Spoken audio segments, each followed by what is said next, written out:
Hello, my name is Martin Clist, and I am the Managing Director of Charles Eve. We're an antiquity dealership based in Mayfair, just off Davis Street in London. And we were established as a company in 1971 by Charles Eve, but I am now the man who has the task of keeping us together. My background is both ancient and modern art. I trained as an artist. I studied as an artist. I studied fine art. I took my MA, my postgraduate at the Slade, way back.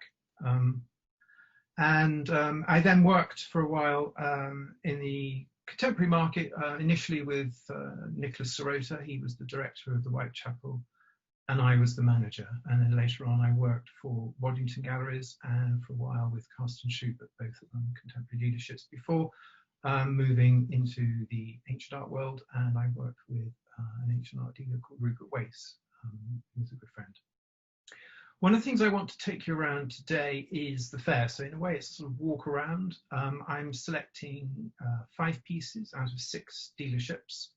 To try and give the various flavours of masterpieces of fair. So you'll be seeing Greek, Roman, Egyptian and Near Eastern art. I want to show that each of the dealerships has a sort of personal flavour. I mean, most people, we're all buying roughly the same things, but we all buy them for different reasons. And I think it's important for people to see that variety. And that's one of the things that an art fair can do. The internet is a good thing. Of course, this year Masterpiece can't go ahead physically, but we are on the internet, and it's great to be able to see the things on the internet. But of course, it's not quite the same as being able to see them in the flesh, so to speak. You get a different sense of scale of how the piece might affect you, your eyes, your mind, your imagination, that an internet can't provide. So we're very much looking forward to Masterpiece 2021 next year. One of the things I would like to be able to do as well is in a sense, demuseumify ancient art. People maybe who don't buy ancient art normally might think, well, it's all for a museum. And I want people to stop thinking that. These are things that people can buy, people can live with as easily as any other area of the art market. I mean, I have pieces myself. I mean, look, here's a Roman foot of a table, lion's foot.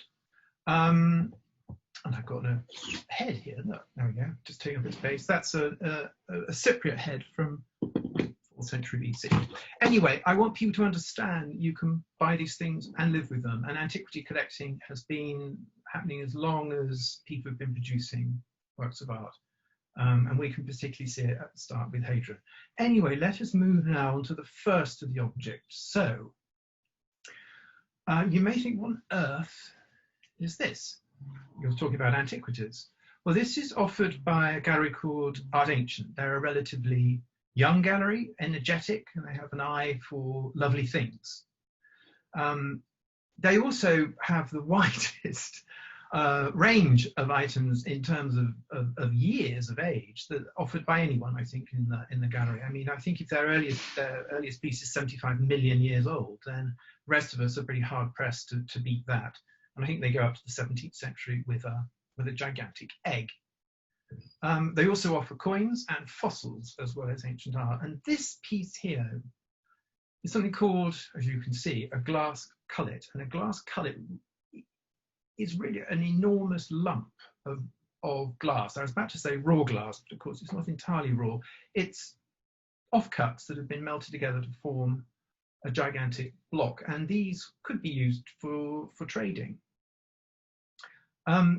It's a very unusual piece, and I think as it is in it, where you may call it its natural state, it's very sculptural, and in a sense it brings together the two things that two of the areas that Art Ancient are offering, which is the natural world, fossils and so on, and the ancient world, because this is from Roman times, sometime between 2nd century BC and 2nd century AD.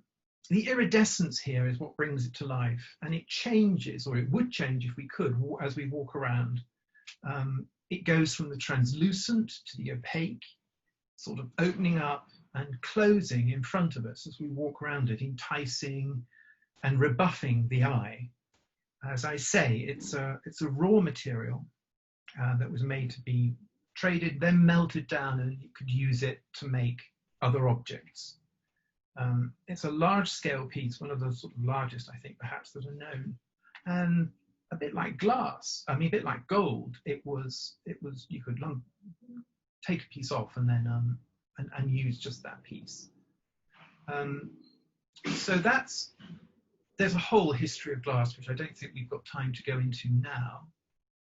So I think what we will do is just go on to the second piece, which is a piece that comes from us. So I've shown you a piece of Roman art, and this actually is a piece of Egyptian art.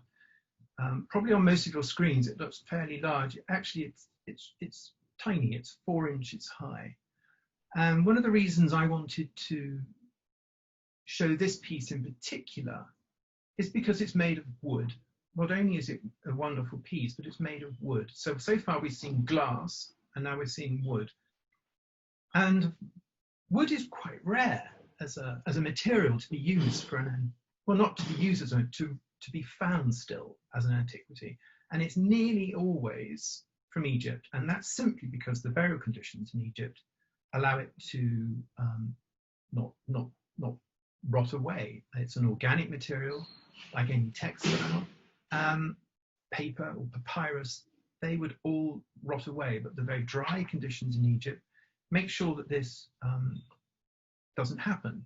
So even something as tiny and as refined as this, I think you can see the carving around the eyes, around the face, the modeling of the stomach, the chest is really very refined. And it would originally, you could probably just see traces of it there, covered in a very thin layer of gesso, which was then gilded. So when you would have looked at it originally, it would have shone at you like gold, like the sun. And there's elements of this, therefore, which very much clearly make it a royal portrait. You could think perhaps that it's a statuette of the god Horus, but it lacks his side look of youth, and therefore it looks very much like it's a youthful, almost childlike depiction of a pharaoh. And he's wearing what's called the war crown, the Kapresh crown. It's also known as the blue crown of Egypt. And he's striding forward, so he's shown in motion. You can see his left foot is advancing, but it's still relatively static. And I'm coming back later to a bit more about movement in ancient art, particularly when you compare it to Greek or Roman art. And although this is technically it's Egyptian, but it's also from a Greek dynasty. It's from the Ptolemies. It's from Ptolemaic time. So from 300 BC to 30 BC, at the death of Cleopatra, one of the longest running, if not the longest running dynasty in ancient Egypt.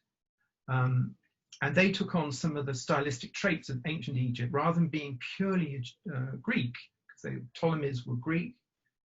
Ptolemy I was one of the generals after Alexander's death. Alexander conquered Egypt in 332 BC, and he died in 323 BC. Yeah, 332 to 323. I always get those muddled.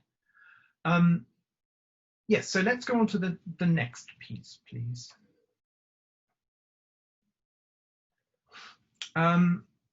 This particular sculpture, this head, it is shown by Finch & Co. They're a husband and wife team, and they have a mix of antiquities, tribal, medieval, Baroque, and you could call it a sort of Wunderkammer style. That's a German term meaning a sort of room of wonderment, which was a term that sort of came into existence at the very, very end of the 16th century, but more often used in the 17th century. And they show an eclectic mix, an intriguing mix of art, not solely antiquities. It would also include tribal art, medieval art, Baroque, etc. I mean, things of interest and unusualness. This is a sandstone head of a female deity, as you can see, and it comes from Britain. It comes from these islands, which I thought again was a very unusual thing to be able to show. Obviously, antiquities from this island exist, but they're not as prevalent as in other areas, sort of ancient Rome, ancient Greece, ancient Egypt, even the Near East. They're quite unusual, so it's a rare thing to find a piece like this available. What I particularly like about it, it has a forceful simplicity. There's a shield-shaped face, what you might call I was about to say a fearful symmetry, but that's William Blake, a sort of fierce symmetry in that face. And it's made of sandstone. Now, sandstone doesn't take a polish in the way that marble or even hard limestone does, but it lends it a powerful sort of rough-hewn element, which I think is very appealing to the modern eye.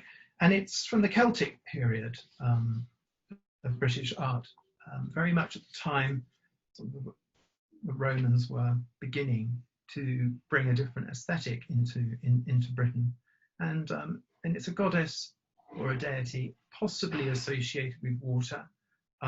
Water was extremely important to the Celts. The springs, rivers and wells, any source of water had as they describe, an enduring importance as a focal point of Celtic cult practice. In fact, even my name is Celtic.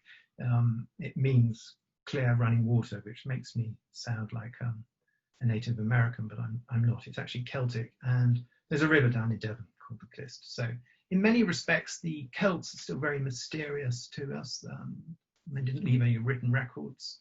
And you can see here this female figure has long hair, wearing a diadem, necklace. And I'm not sure whether it's too fanciful to think there may be vestigial hands or arms just under the breast. It's very difficult to say, but it's an intriguing piece. So maybe we can go to the next piece now. Galeries Chanel are based in Paris, and they are, again, a family firm. They were established by the late Alain Chanel, who died really sadly very, very recently, I think just at the beginning of this year. And it's now very much run by his two sons, Adrien and Olivier, along with Gladys, who is Olivier's wife. And they're very highly regarded for the mix of Roman and Egyptian sculpture, and they bring with it a contemporary aesthetic. And here at the Masterpiece Fair, they'll be showing Picasso's ceramics. And as we know, Picasso, a lot of areas of Picasso were very deeply rooted in antiquity. So there's a very very civilized dialogue going on here within the choices that the Galeries Chanel have made. And this particular piece is a sarcophagus fragment. And what I like about it is its terrific energy. In the other pieces we have seen, they're very static. The Ptolemaic youthful pharaoh is striding forward, but he's very stiff. The Celtic head is very stylized again, and very stiff. But this one, everywhere we look, there are curves. There are the rearing horses, there are curves of their necks, of their heads, of their bridles, of the rump of the horse in the front. And there is this marvelous billowing drapery of the female figure. Almost the wind is filling that piece of drapery, and it's caught like a sail behind her. And she is the goddess Selene, the moon goddess. On the horse is a little erote, a winged erote, so that depicts love. And the two horses are pulling a chariot, a biga. And we know that this is part of a scene depicting Selene and Endymion. It's a known scene. There's a complete example of a sarcophagus at the Met in New York.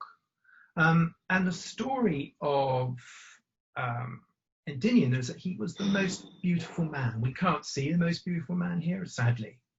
And the moon goddess, Selene, she fell in love, and she asked Zeus, the main guy, the main god, if Endymion could be granted eternal youth. And what he did, in fact, was grant eternal rest, because you don't age that way. Nonetheless, they managed to have 50 children because the eternal rest that he granted meant that he was made asleep. So in a sense, it's a very suitable imagery for a sarcophagus. And this is a fragment of a sarcophagus. So it would have been a marble stone coffin. And maybe it was for a young, beautiful man. I mean, a bit of me hopes that it was, sad though that may be. Having said that, the one in the Met, which is complete, is for a woman. There's an inscription for a woman. So maybe my rather romantic story falls apart here. And we would have seen Endymion, as I say, on the right-hand side, and there would have been somebody behind him pouring a magic lotion of eternal youth and rest, and holding poppy seeds. And the description from the Met says this is a fulfillment through endless sleep, and that is not a bad thing to be shown on the side of sarcophagus. Endless sleep, eternal rest. Obviously, this fragment means that he didn't really get eternal rest. So if we could move now on to the last piece. I seem to be rattling through these. I've no idea of how long I'm taking. So this is a good size sculpture. It's sort of half life size, and it's offered by Valeria of Turkey, which is a gallery that was founded in 1960. So sort of the most venerable of all of us, perhaps. Charles Eve was founded in 71, but this is a good 11 years before us. And what it shows is a young, beautiful woman, and she's a goddess. And she is, as it says here, Diana Ventus. And Diana is also known as Artemis. She's a goddess of the chase, of the hunt. And we can see the movement here, again, is pretty dramatic. She's racing towards us. We can see the remnants of her right leg stretched out behind her. We can again see the breeze, the movement as she is running forward. We can see that taken up in the sash around her on the edges of her skirt. There is wonderful sense of movement here. And it says it's Diana. And how do we know that it's Diana? How do we know it's this goddess? Well, there are several things which give it away quite clearly. One of the least obvious is that she's wearing a short skirt so that she can race through nature, race through the woods, race through the fields, without being hampered by the longer gowns that domestic women might wear. But also, more specifically, next to her is one of her hounds that accompanied her on her hunt. And at the back, we can just see poking over her shoulder the top of her quiver, where she would have held her arrows. We can see the stump of her right arm, where it would have been held upwards, and she would have been pulling, or have just pulled out of the quiver, an arrow, and she would have been getting ready to fire that arrow to kill. And there is a sense that it could have been, maybe she was killing Actaeon, the mortal who startled her and her nymphs when they were bathing, although it's more likely that she was just getting ready to hunt. And some of you may perhaps remember the funeral of the Princess of Wales, and where it was mentioned by her brother that Diana, named after Diana, the goddess of the hunt, was, in this particular case, hunted herself by the photographers, and it resulted in her death. She was not a goddess. This Diana here is a goddess. And we can see that the movement The drapery is pressed against her body, and it reveals her curves. Her thighs we can see, her breasts we can see, even her belly we can see. And perhaps it turns us into a faint echo of Actaeon, this mortal who stared upon the goddess. There's a sense of an erotic charge here, and as her body is revealed through this clinging material, and we are dragged into this sense of her vulnerability, really, even though she is the goddess of the hunt. That's my short tour of these particular pieces. So thank you very much for listening. If you have any questions, I'm here to answer them if I can. Thank you so much, Martin. We've got a couple of questions in already. The first one says, Martin, do you think there has been a change in the way people collect over the years? I'm thinking from a more academic outlook to a more design-focused one. Very much so. I mean, we still have academic collectors. We still sell to museums, and I should imagine all of my compatriots are pretty much the same as that.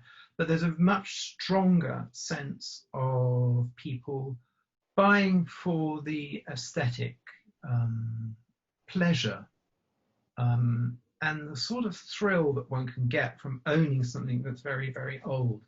And it's not unusual, sounds an odd thing to say perhaps, it's not an unusual thing for us to sell something. It could be quite an expensive piece and you think, yeah, great, we've got a new clients, because we love new clients, we love all our clients, but that may be the only piece that they buy, and it's a slightly odd sensation, you sort of selling just the one piece and then the dialogue is closed. And sometimes with an art fair you're able to have that dialogue again and again with the people, but absolutely, people who used to be almost, should we say, I don't want to be rude, sort of stamp collectorish. They wanted maybe all the different gods of Egypt in bronze, or they may wanted to have representation of each of the heads of the Roman emperor, or collect all the particular shapes of Greek vessels. That has, to some extent, disappeared, and lovely and pieces that are beautiful in themselves or mysterious. Of course, one of the things about a lot of antiquities is that they are damaged and fragmentary, and the idea of a fragment having its own particular aesthetic beauty is a relatively 20th and 21st century phenomena. So you can get old master drawings, for instance, which are fragmentary, and of course many of our sculptures are fragmentary, headless and so on. So there's a sense of that is appealing to people. We sell quite often to contemporary artists and contemporary dealerships, in fact, and that really is a market where we have this infamous word crossover. So yes, it definitely has changed the market. Thank you. And the next question, are some antiquities very difficult to care for? What should less experienced collectors be aware of here? That's quite good. One of the things we constantly find, not all the time, is, and I'm not entirely sure the excuse is correct, I think it's the owner doing this, but we get pieces glass coming back to us with the story that the cleaning lady has just broken it. And I think there's a lot of very clumsy cleaning ladies out there, obviously. But that's a rather flip response. But most of the pieces we have survived a long time. Obviously, they haven't been being handled. I mean, a piece of glass, for instance, hasn't been handled for 2,000 years. It has spent a great deal of its time buried. And one of the things I didn't mention about the collet, of course, is that iridescence was not deliberate. I mean, to say this, iridescence was not deliberate. It happened by the burial conditions, the way that the chemicals in the ground have influenced the makeup of the glass. But going back to this particular question, it's also partly the environment. We're very lucky, particularly in Northern Europe, that we have a relatively stable climate, that it's not hugely humid. People in, for instance, the Southeast Asia, for instance, where it can be a lot of humidity. That's very difficult for bronzes. It can bring out a thing called bronze disease, where the bronze starts to break down into a green powder. It's not particularly good for wood or sort of textiles, and of course there are Coptic textiles which we find from Egypt. So most of the time you're pretty good. I mean, ceramics, indestructible unless you drop it on the floor. Marble, you know, you've got to be pretty clumsy to have broken a piece of marble. Not that all our fragments have been from clumsy people. I mean, the history of the world is that iconoclasm has destroyed lots of statues, and we're seeing it now. We're very much in a historical time. So most things are pretty easy to maintain. I mean, we obviously don't handle things with kid gloves. Often we handle them with gloves, but we need just to be just exercise caution, normal caution. But there's nothing greater than what you'd need to observe if you have an old master painting, I don't think. So most of our stuff is pretty stable, just have to be careful where you're living. Thank you very much. And then we've had a couple of questions about cultural property and also authenticity. So I'm going to read them out as one combined one. What sort of questions and due diligence would-be buyers undertake to ensure that the works being purchased comply with 1970 UN Convention on Cultural Property?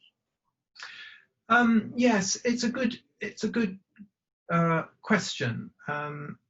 In essence, the 1970 directive is relatively clear, but of course there's many areas where it's very difficult to prove there's a pre-1970s date. It doesn't make it illegal.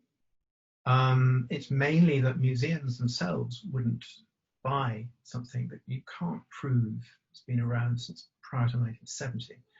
Antiquities are not really, they don't really come with a logbook, shall we say, which determine, which is a piece of paper which is with them the whole time. So we constantly, we do a lot of due diligence ourselves as dealers. So for instance, somebody brings something in, you look at it and you assess it, you assess the people who are bringing it in. Do you think they're dodgy? Do you think they're genuine? Then you look at the piece. Does this feel or look as if it's been recently taken out of the ground? And there are quite clear, easy ways of doing this. And then you would not get involved in that. I haven't seen anything like that for years and years and years myself. So we have somebody bring something in and they say, oh, this belonged to my grandfather. And he bought it years ago. So you have to think, do you believe that story or don't you? And then you ask questions such as, might it appear, or how did he buy it? Oh, he was in the war, he was based in Egypt. It's more plausible, we can find some stuff out about that. I slightly lost my thread.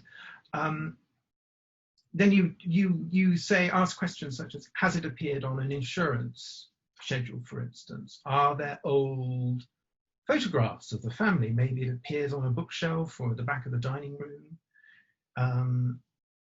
Maybe it's mentioned in correspondence somewhere.